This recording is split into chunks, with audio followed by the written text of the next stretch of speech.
Folks, welcome back. My name is Alex. This is Nostalgianomics. Today we're just going to have a nice chat.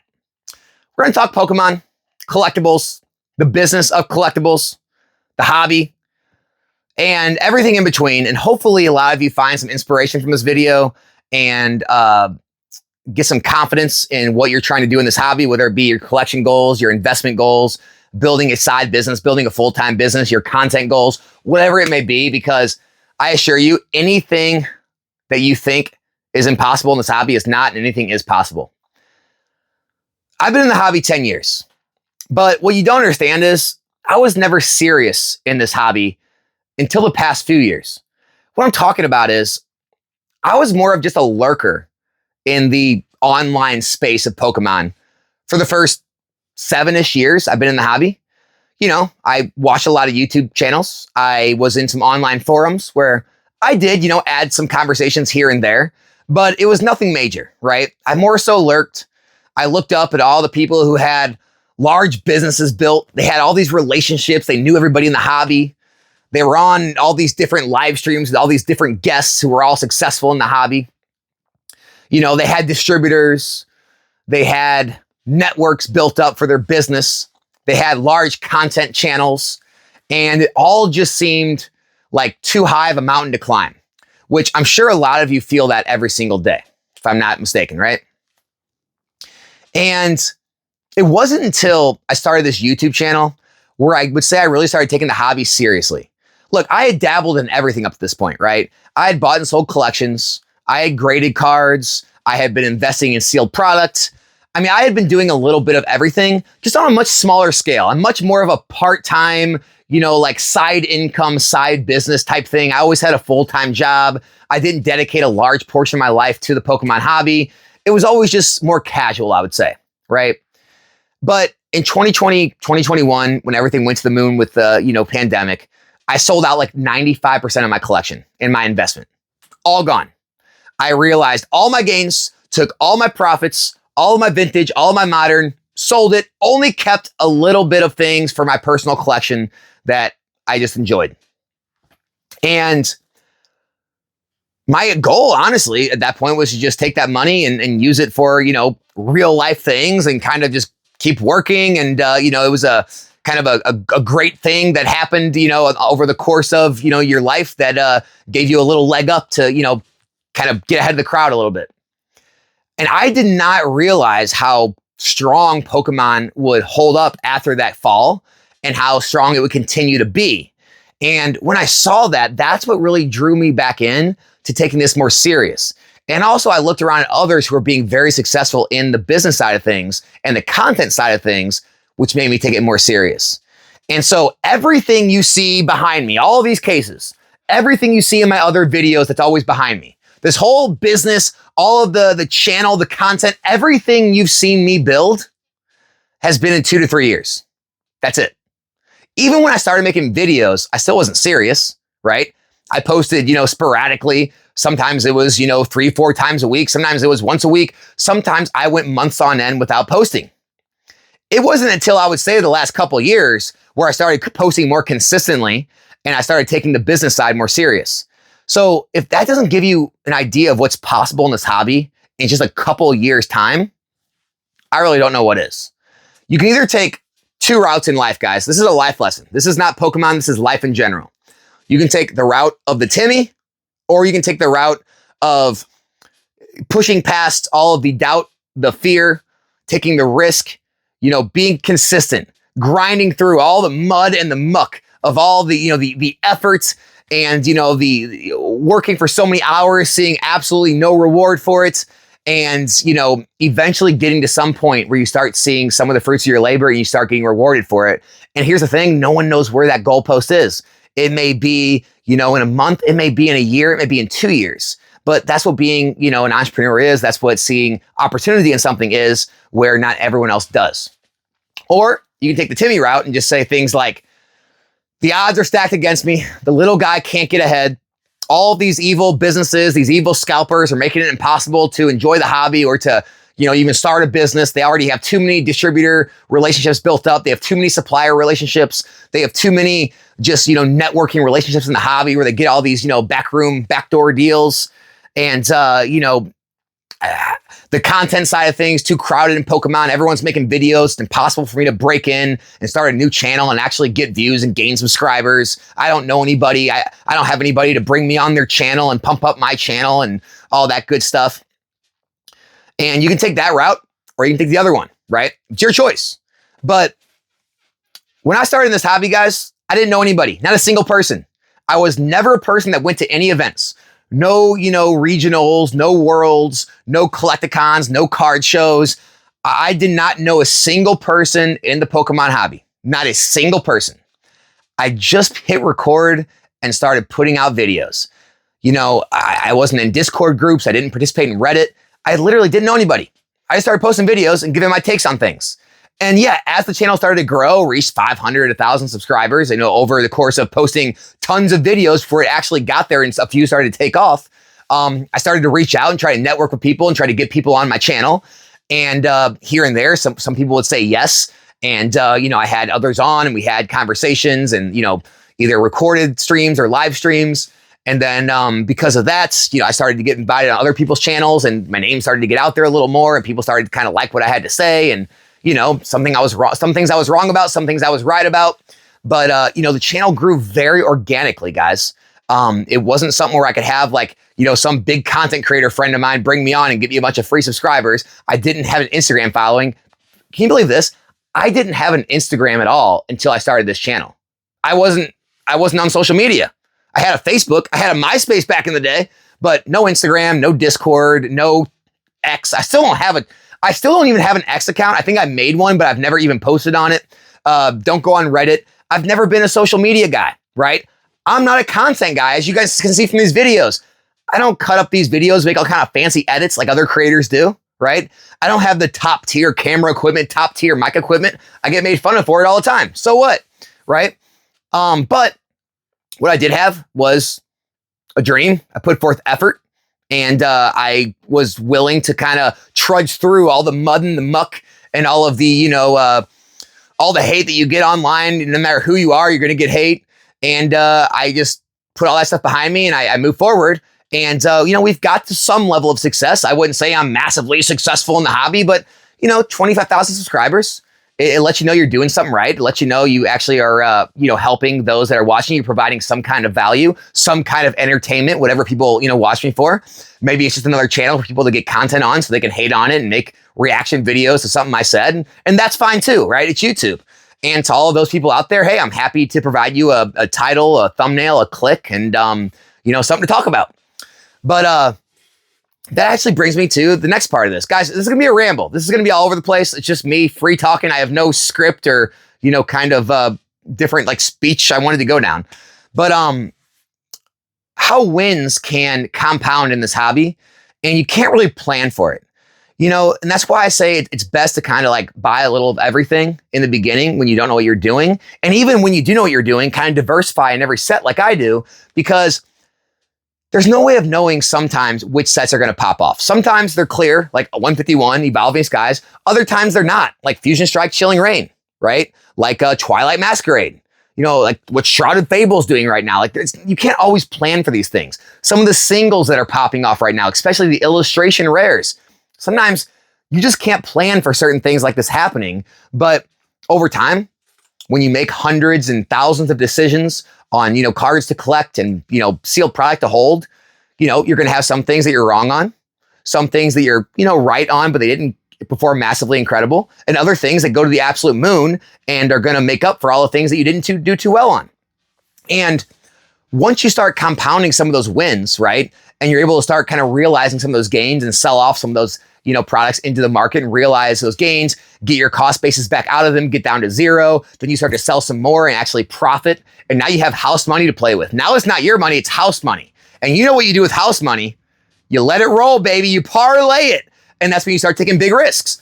And, I've been doing more of that lately. Like last year, I've made risks on One Piece. I knew nothing about One Piece. I just knew the manager at my local card shop talked me into buying it because he told me all the benefits about it. And I'm like, all right, sure. let's start buying cases of One Piece. And it ended up being one of my largest percentage gains of the last year, especially with those blue bottom Romance Dawn boxes. And, you know, you do other things like this. Remember these? I made videos about these. You start picking up cases of Yu-Gi-Oh, right? Legend of Blue Eyes, right? The 25th anniversary boxes. I don't know anything about new Yu-Gi-Oh or how the Yu-Gi-Oh market operates, but I did know that, hey, reprinting LOB, that's like reprinting an exact reprint of Pokemon base set. There's so much nostalgia there. I'm sure it's going to be collected. I'm sure it's going to be loved. And so I said, give me some 25th anniversary Yu-Gi-Oh. And guess what? Not all of the boxes turned out great. A lot of the other ones, like, you know, the Magic Ruler, the Pharaoh Servant, the Invasion of Chaos, and the Metal Raiders, they're all really not performing that well. I mean, I'm up on all of them a little bit, right? I got them for around like in the 50s. Now they're in the maybe 70s. So you're up a little bit. Maybe you could sell and make a little bit of profit. But the LOBs, those are up 100% in just like a year and a half. Can't complain about that. Other things. You guys know I don't mess with foreign product, but I do find myself with some Japanese 151. Why do I have that? Well, there was a card shop that was going out of business. They had about $30,000 of inventory left. And I said, sure, I'll take it all. And I took it. They gave me a good percentage on it. I took it all. And so I ended up with some Japanese product. And, you know, I don't really deal in Japanese products. So I just threw it on a shelf and let it sit there. And now it's, you know, I got it under market at the time. Now it's went up since then. I've made 100% on that product. And I just bought that card shop out in the middle of last year. And, you know, these are the things that start happening once you can start kind of, you know, throwing more of the house money at things and you don't need to recoup those funds immediately. Because in the beginning of your business, you're probably buying and selling a lot, real quick transactions, trying to constantly churn and burn, get cash flow. You don't have a lot of money to set aside. It needs to go back into business. But as you grow, you start making more plays like that. And those wins just keep stacking up. And that's how you really become successful in this hobby, right? You're putting away, you know, maybe some of the promos and some of these UPCs and ETBs that you don't need, right? Maybe you already profited from selling the packs and the promo's free money. You can either sell those promos off and make more money, or you can just throw them in a box and say, well, I've already profited on it. I'll just throw these in the corner. I'll check on them in a couple of years. We'll see what happens. And then good things happen. Good things come to those who wait. That phrase is so important when it comes to this hobby. And that's just kind of how this thing works. With the content side, guys, when I started content 3 years ago, knew nobody, had no following anywhere else, no presence on social media, and just started posting videos. And here we are 3 years from now. I'd say it's a pretty successful channel at this point. You can do the same thing. No one's stopping you. Everyone wants to have this perfect video, perfectly edited, perfect, you know, microphone, high dollar camera, high dollar computer. You got to have this perfectly scripted topic, perfectly scripted takes. You know, you want to know people. Hey, can I get on your channel? Can I get a shout out? I got to build a following first. I got to get some subscribers on there so my first video gets a bunch of views. Guess what? Your first video likely is not going to get a bunch of views. Maybe someone's out there does. Your first video likely isn't, right? It's about consistency, continuing to put it out there, right? You can continue to reach out and share them on social media. Hey, my free Discord has a spot where you can literally, you know, self-promotion. There's over 2,000 members in there. Throw it in there. A certain amount of people are going to see that. They're going to click, right? Share it on Instagram, right? Find friends that you may have in the hobby to share it for you if you have any. If not, again, just stay consistent, have good info. You will start to get clicks. And if people find your content either entertaining, enjoyable, you know, valuable, they'll continue to come back. They will hit that subscribe button. That's my best advice to you there. For the business side of things, guys, I am famous for telling people investing is great because you don't got to work, right? The first year and a half of my channel, I was literally working a full-time job and just investing, passively investing in the hobby, saying, well, why would you do all this, you know, buying and selling and flipping and working? That sounds like a lot of work where you can make a lot of money just investing. And I still believe that, by the way. Everyone says, I get questions and I get comments a lot nowadays, like, Alex, remember when you said, you know, all this this work wasn't worth it and, you know, you believe more in the passive investing side? I still do. That's why I still do it, right? But quitting my job, I had to find a source of income, which obviously, yeah, it's the content side of things and everything that comes along with that. But yeah, absolutely. There's tons of opportunity in the business side of things. And guess what? Building an eBay or TCG Player account, it is not difficult to build up a good enough amount of feedback to be trusted and to start selling anything you want and to get to level 4 on TCG Player. What is it, like 50 sales or something, 50 transactions with 50 reviews? I don't know. To get up to a certain amount of stars on eBay on your seller account where people start trusting you. Once you get up to like 10, 20, 30 stars and you have 100% positive feedback, you shipped good, you sold a product that it was described well, all that, you're going to be trusted to buy from. It doesn't take long to start building businesses there. And you don't need to, be this gigantic name in the hobby. You don't need to have distribution. All you need to do is do a little legwork. Buy some of the collections other people don't. Take a little less profit in the beginning, right?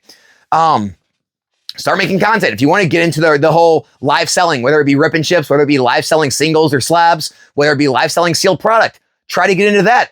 What do you have to lose? Your time. All you have to lose is your time. Clicking live and putting something for sale and then talking costs you nothing. Okay, I mean, yeah, it costs you money to have the inventory, but especially if you already have it, you were going to collect or invest in it anyway. Try to sell some live if you want, instead of sell it on somewhere else, and try to build a following that way. Getting into card grading is more forgiving now than ever because the cards are literally going up while they're being graded at PSA. It won't always be this way, but a lot of times, by the time you get your grades back, the 9s are even profit at this point. And so get into card grading. That's, it's the ease of entry is easier than ever too, because you can just pull them at the GameStop, go to your local card shop. Pretty much everyone is a licensed, PSA or tag or somewhere dealer at this point, where they're literally sell or sending your cards to grade for you. When you get them back, you just go up to the store and pick them up to where you don't have to do all the work yourself. And so the opportunities nowadays are endless. And you see that in all the different businesses and how successful everyone is, right? There's consignment businesses that are very successful where all they do is sell your stuff for you because you don't want to. They take in your items, they sell it for you, they give you a percentage, right? There's content creators that are successful. There's people who sell Japanese product and import it and sell it here in the US that are successful. There's people who have distribution that still sell the old-fashioned way, the old-fashioned LGS model or online model, just straight from distribution and selling on an MSRP, and they make a margin there. There are people that, obviously grade cards, people that break down collections, people that vend at shows. There is so many ways to be successful in this hobby. Being a broker, right? Brokering deals. You have a network. This guy that wants something. This guy that has the cash that wants it, and you put them together and you make a little percentage by making the deal work. There's just so many different avenues in this hobby that there's no excuse right now. There's no excuse on why you can't get started, why you can't be successful. And I think I'm the perfect example of that, right? And I'm not even saying I'm super successful, but I've definitely been able to jump the line a bit, right? I've definitely been able to jump the line on content. There were a lot of content creators that were larger than me when I started the hobby that, I've got as large as them or, maybe past some of them, catching up to some in both subscribers and views. There are businesses that were much larger than me, did way more sales than me when I started the hobby. Now I'm starting to do, as many sales as they do or starting to surpass the amount of sales they do with my business. And again, all it took was a bit of a grind, right? Being consistent, putting forth the effort, taking some risk, and just having the belief that it could work. And that's unfortunately a lot of times all it takes.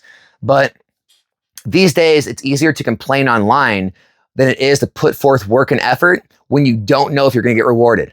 And that's more of that 9-to-5 mindset that we've become accustomed to, right? With a 9-to-5 mindset, you're used to, I go somewhere for this amount of time, for this amount of days, I get this paycheck, I get these benefits, and that's how the world works. But when it comes to doing something for yourself, there's no guarantees. There's no guarantees these go up. There's no guarantee putting your money in an investment that you're going to have more money the next year. You might have less. There's no guarantee making a YouTube channel is going to ever make you any money or gain you any type of traction. There's no, guarantees that starting a business, you're going to make a profit. You might do a ton of work all year, spin your wheels, make content, invest in things. At the end of the year, you got less money than you did at the start of the year. And then you say to yourself, well, this was a big waste of time. It's not worth it. I'm just going to go back and just work my 9-to-5. I'm not going to waste my time with this. And that's what happens to a lot of people, sadly. And what they don't realize is they were just that close to pushing past that level and starting to make money. And the very next year, that's when the investments went up. And the very next year, that's when their business would have taken off or their channel would have taken off. But a lot of people, it's not they're untalented. It's not that what they had to say isn't valuable. It's not that their business wouldn't have been successful. It's most people just quit before they get to that level. And they buy into all the negative, haters all over the, online space that no one can get ahead, and everyone in this hobby that makes a profit's evil, and it's all scalpers, and the hobby's ruined, and all this. Guys, what's funny about this? One set, I guess you could say two sets, right? Two sets. Surging Sparks, okay? And Prismatic Evolutions.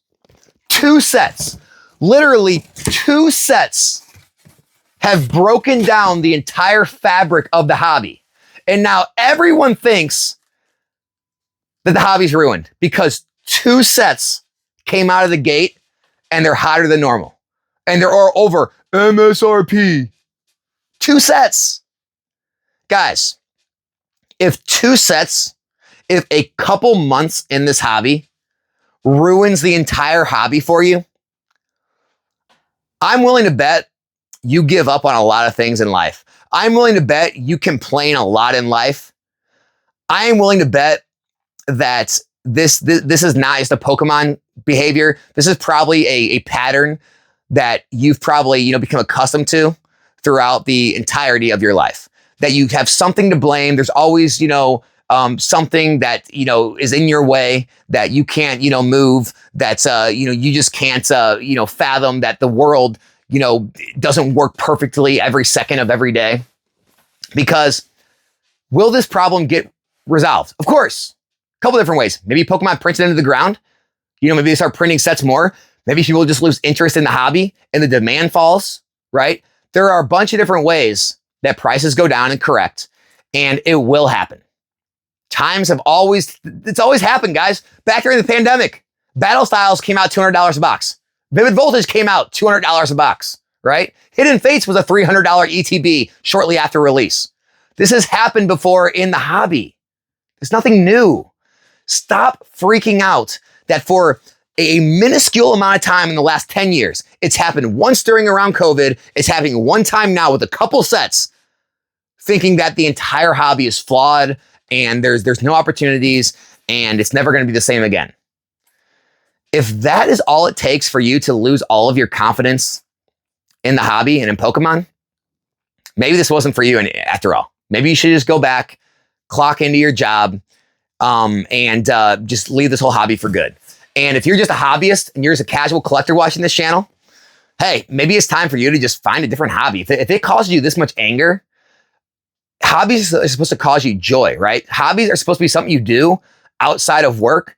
And, if this really ruined it for you that much because you don't want to collect any other set out there, it has to be just the newest one. And if that's not at a price point that you deem affordable, then all you can do is complain. Find something else for a while. Come back in 6 months. Maybe it'll be better then. Like, why put yourself through that misery and just get online and complain about it every single day? That's no way to live, guys. That's no way to live your lives. Because all of us that are enjoying the hobby, that are successful in our businesses, our careers, that, people that can't afford packs, we don't care. We're not listening to you. You can scream it from the mountaintops as loud as you want. You can leave it in every video. No one cares. No one cares, right? And that's another life lesson you can kind of take is most of the time outside of your traditional, family, your friends, your close circle, no one cares. No one cares about what you're going through, your struggles, your business, how unaffordable things are, your income. No one cares, right? No one cares that you should be able to work a 40-hour week and afford things. No one cares that you should have these benefits. No one cares that things should be this way and not that way. Get out there and change the situation. Get out there and work more hours. I shouldn't have to work 50 hours a week. Maybe you shouldn't, but maybe you need to, right? I mean, it's tough love, but life's not fair. Life doesn't work the way you think it should. And sometimes you just got to get out of that mindset and say, hey, this sucks, but this is what I got to do if I want to get to where I want to be. I'll tell you right now, I have been working insane amounts of hours, way more than what I worked at any job I've had in the past, even more than what I used to work in my other businesses I've owned. Guys, I've been putting well over 80, 90 hours a week into this business when you take in the content side and the business side of things. And I'm not complaining about it. Don't think this is me complaining. It's what it takes. It's what it takes if you want to make something of yourself in this world, right? The 40-hour a week thing, that's the minimum requirement to get by in life. That's if you want to provide yourself, shelter, clothing, running water, keep your house, kind of warm in the winter, kind of cool in the summer, and be able to get by, right? That's the get by lifestyle. If you want more than that, it's going to take more effort than that, right? It's like, if you play sports, if you just want to play, a club team and you just want to kind of go out and have fun, go do that. But if you want to be competitive and you want to get up to the elite levels, you eventually want to make pro or get to some sort of, accomplishments. It's going to take more than just showing up to practice twice a week and playing a game on the weekends. It's going to take training. It's going to take eating properly. It's going to take studying on that sport you're in. It's going to take a lot more effort than just, whatever God-given talent you were given that can get you to a certain plateau, but not going to get you past it. And that's what people don't talk about. They just want to talk about how things should be and not how things actually are. And so hopefully when you see videos like this and you see, people with, large investments and large collections and, YouTube channels that are growing and views they're getting and, these rip and ship streams and live selling streams where you see other people that can't afford the product, hopefully you don't see that as like a negative, as something you don't have or can't have. Hopefully you see that as some kind of opportunity, right? Something that, inspires you to get to that point. That's how I saw it. I didn't see it as a detractor, right? I didn't see all these people who are successful in this hobby and say, somewhere I'll never be able to get. Oh man, I wish I would have got lucky enough and, collected since I was a kid. No, I said, all right, how do you eat an elephant? One bite at a freaking time. And you just start compounding month after month, week after week, day after day. And it takes a little bit of luck, right? It takes a little bit of risk, takes some hard work, but over time, I promise you, it will pay off. Once again, I want to thank each and every one of you who does follow this channel. Ever since the beginning and everywhere along the way, maybe you just subscribed with this video. Anyone that's left one single like, one single comment, been in one single live stream, watched one video, shared any of my content anywhere, even the haters out there, even the ones who dislike the videos, the ones who leave the dirty comments, the ones who make their reaction videos with my name in the thumbnail or title, my face in the thumbnail, and they go off on me about how stupid I am. I even appreciate you guys because at least you guys still get my name out there and get it circulated around the internet. So I appreciate every single one of you. Any one of you that I become friends with in this hobby, truly value our friendship, even if we don't talk every single day because both of us or all of us are all so busy these days. Just know nothing's changed. Nothing's changed. I still consider myself just as close and just as good of friends with every single one of you, no matter if we talk every day or every week or once a month or we haven't talked in months. And just appreciate all the support, all the help everyone's been along the way because as you guys know, no one does anything alone. It always takes a village. And I'm very aware of that. And I'm very appreciative of everything that's happened throughout the way. Here is to many more successes to all of us going forward. Hope you guys continue to enjoy the video and enjoy the channel. And I'll be back here in a new one soon. I'm out.